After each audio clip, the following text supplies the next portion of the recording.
तालिबान की कमान।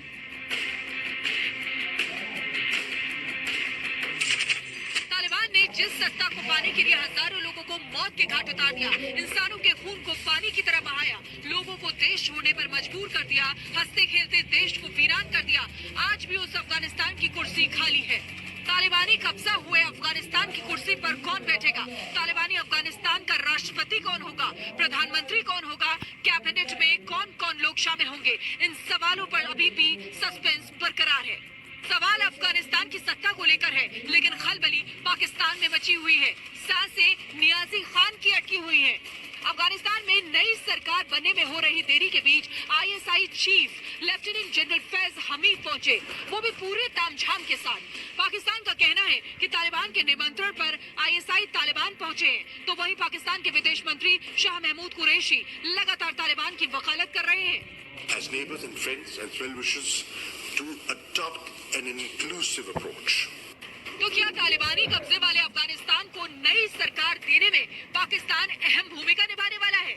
इमरान की खुफिया एजेंसी की आतंकियों से यारी जग जाहिर है। अफगानिस्तान पहुंचकर लेफ्टिनेंट जनरल फैज हमीद इसके सबूत भी दे चुके हैं, लेकिन यह सवाल सिर्फ आईएसआई चीफ के पहुंचने को लेकर ही नहीं है। सवाल ये भी है कि काबुल के प्रेसिडेंशियल हाउस पर कब्जे के 15 दिन बाद भी नए हुक्मरान का ऐलान क्यों नहीं हो सका? कुर्सी को लेकर आतंकियों के बीच मतभेद। तालिबानी आतंकियों के बीच कुर्सी को लेकर लड़ाई कोई नई बात नहीं है। काबुल पर कब्जे के तुरंत बाद तालिबान के पॉलिटिकल विंग और मिलिट्री विंग यानी हक्कानी नेटवर्क के साथ मतभेद उभर कर सामने आने लगे थे। तो क्या लड़ाई सरकार ऐलान में हो रही देरी की वजह से बन रही है, जिसका फायदा उठाने के लिए पाकिस्तान पहुंचने लगा है? हक्कानी नेटवर्क सत्ता में ज्यादा भागीदारी चाहता है, तो क्या हक्कानी नेटवर्क दुनिया भर में खूंखार आतंकी वारदातों को अंजाम देने के लिए जाना जाता है?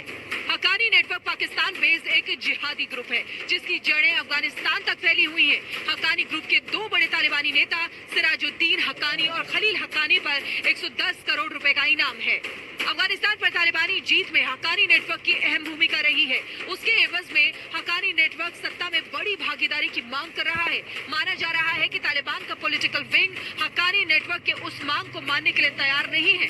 अफगानिस्तान की सत्ता तक पहुंचने के लिए जिस तरह से खून बहाया गया, क्या सत्ता पाने के लिए वैसी ही लड़ाई होने वाली है? Bureau report, Republic Bharat. अगर इस्लामाबाद से सीधा काबुल पहुंच जाए तो दुनिया पाकिस्तान से सवाल तो करेगी। इसीलिए पाकिस्तान ने इसका जवाब भी पहले से ही सोच रखा था। दौरे पर सवाल उठे तो फैज हमीद ने जवाब दिया, मैं जो भी बैठ के करूंगा उनकी व्यवस्था मेरे राजदूत करेंगे। हम अफगानिस्तान में शांति और स्थिरता के लिए काम कर रहे हैं।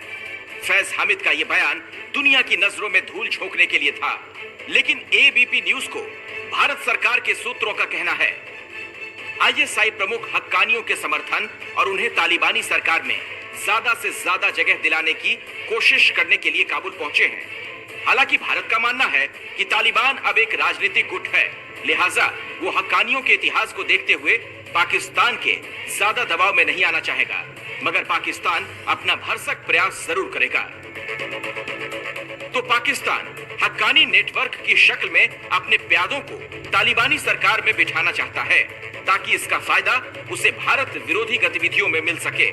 और ये बात इसलिए भी शीशे की तरह साफ है क्योंकि पिछले कई दिनों से तालिबान रोज ये दावा कर रहा है कि वो जल्दी ही नई सरकार की रूपरेखा का ऐलान कर देगा। लेकिन खबरें ऐसी हैं कि हक्कानी नेटवर्क और तालिबानियों के बीच खींचतान के चलते सरकार का गठन नहीं हो पा रहा। इसीलिए फैज हमीद भागे भागे काबुल पहुंचे। अधिकतर जो अफगानी लोग हैं उनका मानना यह है कि ये पाकिस्तान का एक रजीम है जिसको पाकिस्तान पीछे से चला रहा है मुल्क को, और उनको पसंद नहीं है पाकिस्तान का कब्जा अफगानिस्तान। हालांकि आईएसआई के चीफ अब यहाँ आए हैं, उनकी ये कोशिश है कि इन लोगों को किसी सूरत से इन लोगों की यूनिटी बना के एक सरकार का गठन कर सके पाकिस्तान। हालांकि पाकिस्तान सरकार की तरफ से कहा गया है कि आईएसआई प्रमुख का काबुल दौरा सुरक्षा और आर्थिक सहयोग पर चर्चा के लिए हुआ है, लेकिन एक सच्चाई ये भी है, पाकिस्तान में तहरीक-ए-तालिबान से पाकिस्तानी फौज को लड़ना होता है। इसीलिए पाकिस्तान ने अफगानिस्तान की तालिबानी हुकूमत का समर्थन किया है, ताकि बदले में काबुल में बैठे तालिबानी नेता तहरीक-ए-तालिबान का समर्थन न करें। अब तक खबरों के मुताबिक मुल्ला बरादर तालिबानी सरकार का मुखिया बनने जा रहा है, जो सालों तक पाकिस्तान की जेल में बंद रहा और पाकिस्तान की हुकूमत अच्छी तरह जानती है कि पश्तून यानी पठान बिरादरी अपने ऊपर किए गए जुल्मों को कभी भूलती नहीं। ऐसे में ये भी एक वजह है कि पाकिस्तान तालिबान को भी पूरी तरह से भरोसे में लेना चाहता है। इसीलिए उसने फैज हामिद को अपना दूत बनाकर भेजा है। तालिबान ने काबुल का किला भले ही जीत लिया हो, लेकिन पंजशीर अब भी उसकी पकड़ से दूर है। नॉर्दर्न रेसिस्टेंस फ्रंट के लड़ाके रोजाना तालिबानियों को मौत के घाट उतार रहे हैं और ये खबरें भी छन कर आ रही हैं कि पाकिस्तानी सेना पंजशीर पर कब्जा जमाने में तालिबान के साथ मिलकर लड़ रही है। और अमरुल्लाह सालेह ने भी एक बयान में पाकिस्तान की तालिबानी लड़ाकों से मिली भगत का जिक्र किया है। एक बयान में सालेह ने कहा है, हम तालिबान, उनके अलकायदा सहयोगियों और पाकिस्तान समर्थित उसके बाहर के आतंकवादी समूहों के आक्रमण के अधीन रहे हैं, लेकिन हमने मैदान नहीं छोड़ा। हम आत्मसमर्पण करने वाले नहीं हैं। इससे पहले गनी सरकार में अफगानिस्तान की राष्ट्रीय सुरक्षा आयोग के प्रवक्ता रह चुके रहमतुल्लाह अंदार ने भी ट्वीट करके तालिबान को चेताया। लिखा, विदेशों से संबंध जरूरी है, लेकिन ईरान और पाकिस्तान पर निर्भर रहना एक बोझ है। उन्होंने अफगानिस्तान की कभी मदद नहीं की। तालिबान को यह याद रखना चाहिए कि इस तरह की कार्रवाइयां उनके खिलाफ युद्ध की कहानी को मजबूत करती हैं। तो अब मुश्किल तालिबान के लिए है, क्योंकि उसे क्षेत्रीय संतुलन बनाए रखने के साथ साथ अंतर्राष्ट्रीय स्तर पर भी अपनी छवि बेदाग साबित करनी है।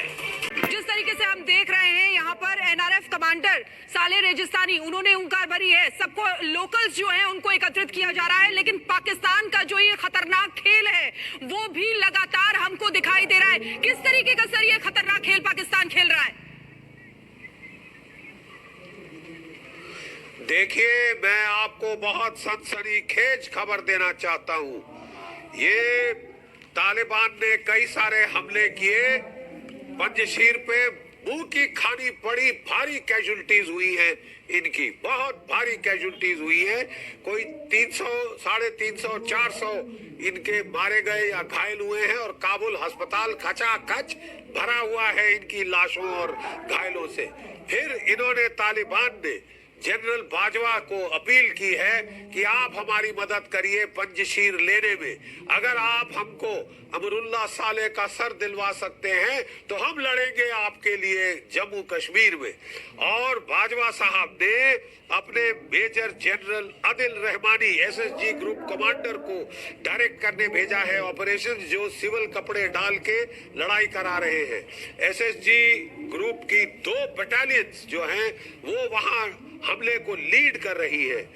उनके सपोर्ट में एक स्क्वाड्रन टैंक है, एक बैटरी 155 मिलीमीटर मीडियम गन्स है, एक बैटरी एयर डिफेंस गन्स है और कोई 2 इंजीनियर कंपनीज है। 4 ह्यूए कोबरा अटैक हेलीकॉप्टर्स उनके साथ हैं और 4 ड्रोन्स हैं। लगता है तुर्की के ड्रोन हैं जो मिनट बाय मिनट वहां टो ले रहे हैं कि तालिबान की डिफेंस लाइन में गैप्स कहां हैं, वहां से घुसने की कोशिश कर रहे हैं। और इसके अलावा वो minute by minute GHQ Rawalpindi में खबरें दे रहे हैं। बाजवा साहब वहां बैठे हैं, एक तुर्की के जर्नैल उनके साथ हैं और एक चाइना के जर्नैल उनके साथ हैं। ठीक है साहब, और वो सब बड़े ध्यान से देख रहे हैं क्या हो रहा है।